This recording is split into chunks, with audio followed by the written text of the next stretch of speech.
Hello everyone, this is PC Delta Link, and we're back with episode 3 of our Enigmatica Let's Play. So right now we just got done that cave from the last episode. I've mined out everything useful in that cave, and this is what we've picked up from there. We got a stack and a half of iron, a little bit of gold, good amount of redstone, some aluminum, some tin, and a little bit of black quartz. And a couple pieces of certus, a couple pieces of lapis. Yeah, a decent amount to start with, but not a ton of stuff. So let's see, where's the glass? Here we go.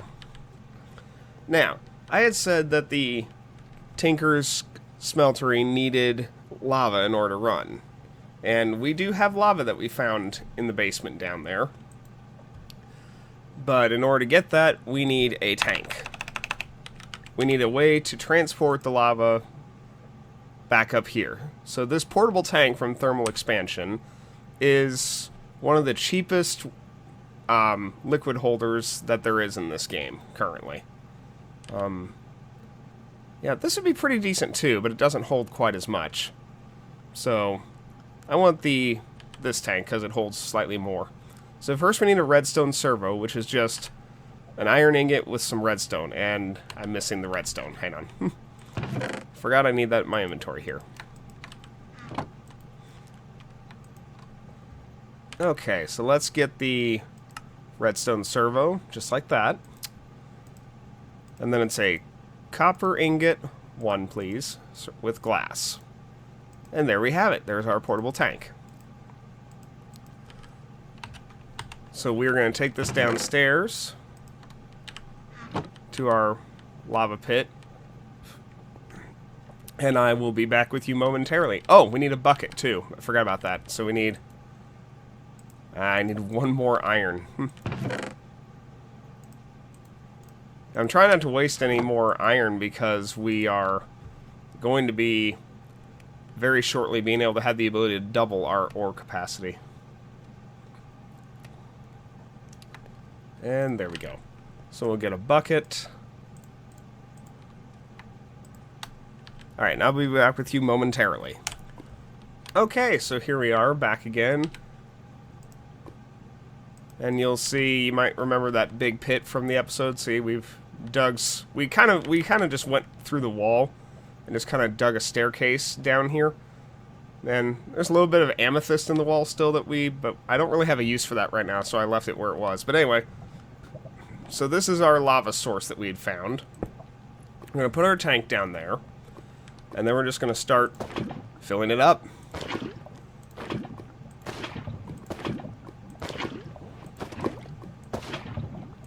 It should be noted that you do need to be careful doing this, because the way that,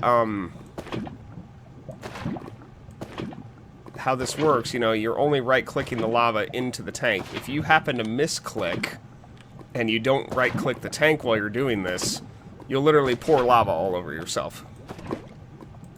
So you do need to be very careful doing this. Alright. That also happens, I believe, if the tank is full and you try to put anything else in it, that it will also just pour lava all over yourself. So we need 1 more bucket. And there we go. Okay. And now we can just mine this and pick it up, and it will retain its lava tank. So you'll see it's full of lava still. So yeah, fluid, lava, 20 buckets out of 20 buckets. So there we go. So we will head back upstairs, and we'll get started on our Tinker's Smeltery finally. So I'll be right back again. Okay, we are back up top. I just slept the night away. We're gonna go outside here. Ooh, our trees have grown quite nicely. We're gonna just put this lava tank right here for now is fine. And that actually does cast off light, you might have just noticed. So we're gonna right-click our bucket and put it in the seared tank. And the seared tank holds 4 buckets worth. 3... and then 4. So now our forge has got fuel, so now we can actually start using the smeltery. So for that we need to grab our ore. We're going to start with some iron, because iron's used for a lot of stuff here.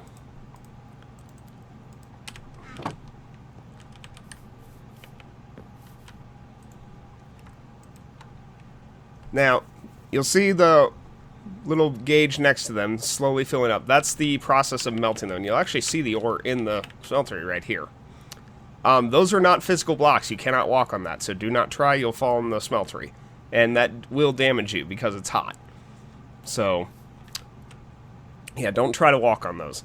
Now, the way this thing works is you use less fuel if you smelt more things at once. So, like, we have 18 iron ore in here. If we did it like 3 and then 3, or 6 and 6 and then 6, it actually would use more lava. And you can see this is actually pretty efficient on lava. We've only used 100 millibuckets so far. So, the harder the ore, also, the more lava and the longer it takes to smelt. And you see it just turned into molten iron. That red liquid is molten iron. And if you come in here, it shows we have 4 blocks, which is 36 ingots worth, and that's actually doubled because we only put 18 in there. Now, to get this out of here, you either need an ingot cast. I'm going to grab this zombie flesh I'm seeing up here real quick. Give me a sec. And maybe I'll deal with him, too. I don't need...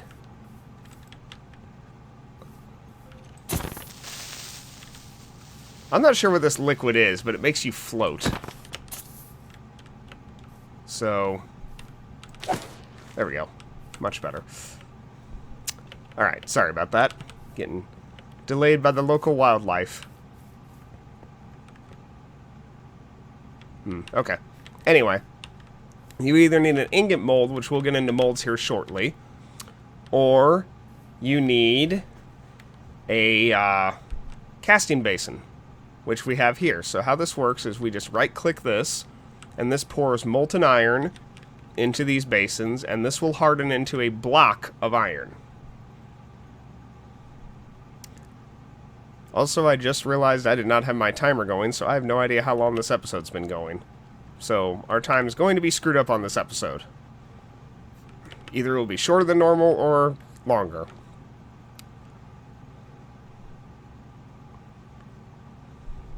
So see, once this cools, we just right-click it, and there's our blocks of iron, which we can immediately turn back into ingots if we want.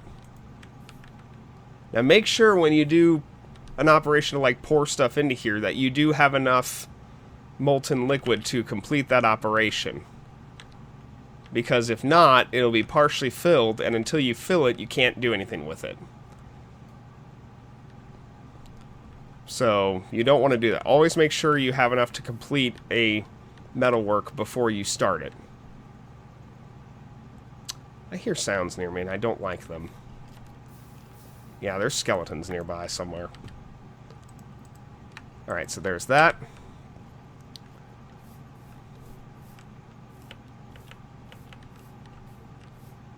Strange.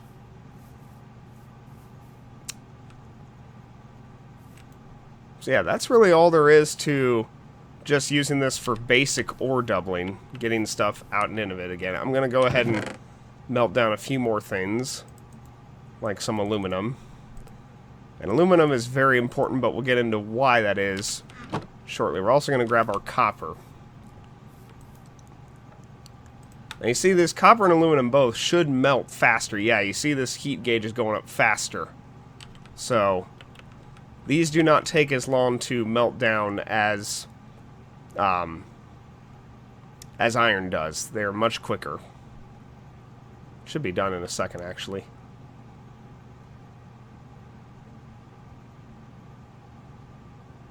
Yep, there we go. There's our molten copper. So just like before, we'll just go ahead and pour it in here. You can see it even says liquid molten copper.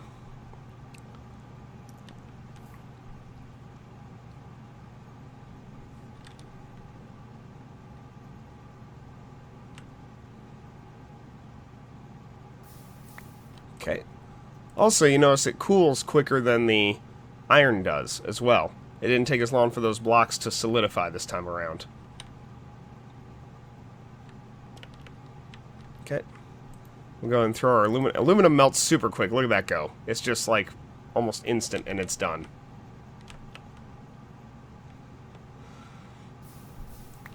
Okay.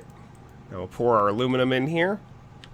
And we've taken 18 on all these and gotten 36 back.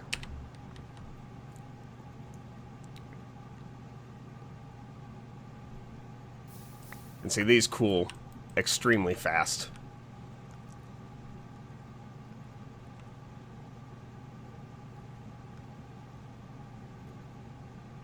Okay, there we go. And there we go.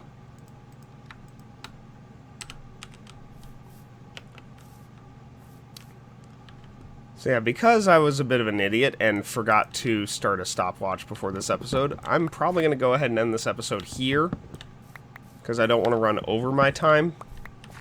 And before we get into the next episode, we'll make sure I have my stopwatch ready, and we will get into alloying, which is our next big thing we're going to be doing with Tinker's Construct.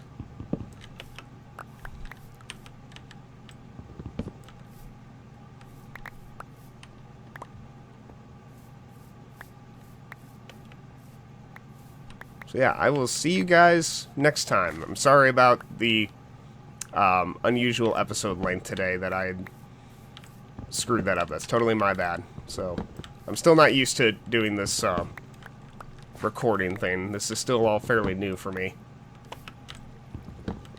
So, yep, you all have a good day.